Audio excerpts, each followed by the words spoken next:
Na may daga. Uy, baby pa kayo. Paano ko kayo kunin? Takot pa naman ako sa inyo. Tapon mo na to, dagdag mo doon. Ay. Paano siya nakapasok o nakabox na ito? Hindi talaga siguro na ilak.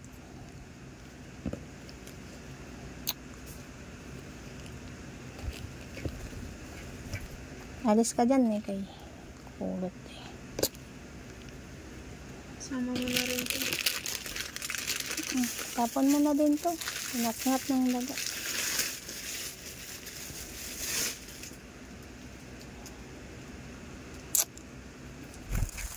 Alis ka dyan pulot. 19 forgotten pang punda ito. Bigay pa to ng best friend kong namatay na. College life. Oh, patagalan tayo guys.